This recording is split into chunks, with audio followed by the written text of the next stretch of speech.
Alright, so let's get the hammer and the strut and everything out. So, not a difficult task. There is this little pin right here, and it comes up and out right in here. This is an excellent pin for having the tweezers, which have kind of failed me so far.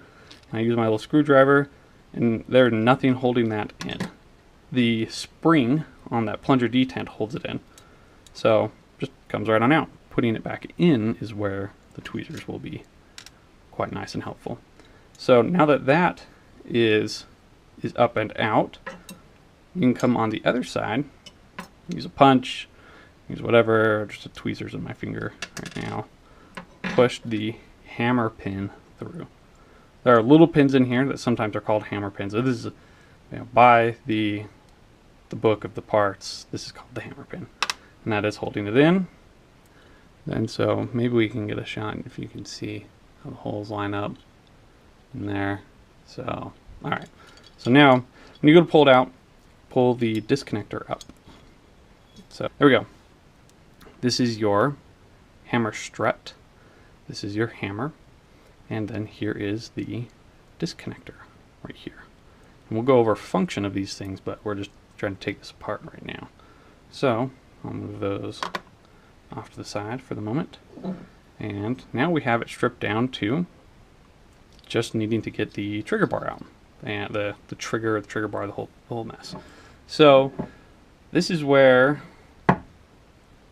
of the moments where this bad boy comes into handy. So I'm flailing around a big piece of steel, I'm gonna hurt that. So this punch, or one of these punches, you can get them all around, are phenomenal for moving these two pins, which I put this whole mess in the freezer to get these to just size down enough to pop them out easier. And you want a bench block, and I actually take this outside and put on cement because my bench is sturdy, but it's just not on something sturdy enough. I don't want to damage it. So popping these out, and for getting the pin that holds the trigger in. So this pin is staked. If you can see how it's kind of flared in, that means the edges are flared. So it's nice to look and see which side looks more flared than the other side. And that's the easier side to pop out.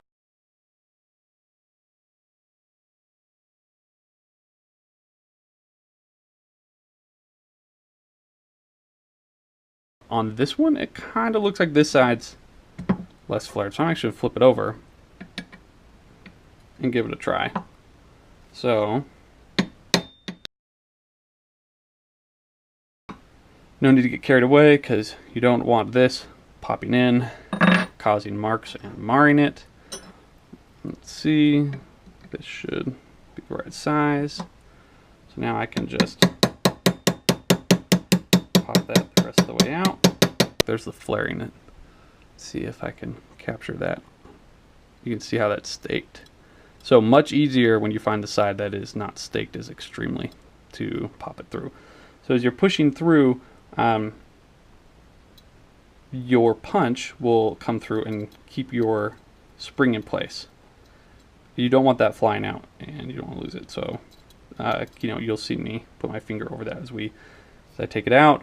But also as you're coming through, sometimes that spring tension can kind of kink your trigger a little bit as the pin is leaving, and so it might kind of offset, and you just have to kind of pay attention. If you're hammering really hard and it feels like you're not able to continue to make progress, it may just be that kinked off and your pin is now hitting the frame instead of pushing this out any further. So it doesn't happen often, but it's happened here and there.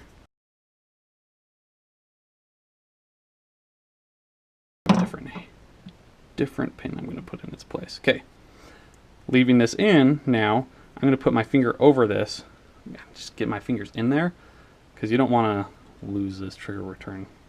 That spring in there is called the trigger return spring. Alright, so you kind of just heard the tension snap off, and it flicked. It will definitely flick far if you do not cover it.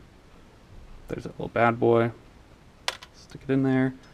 Now I can just pull this out. There we go.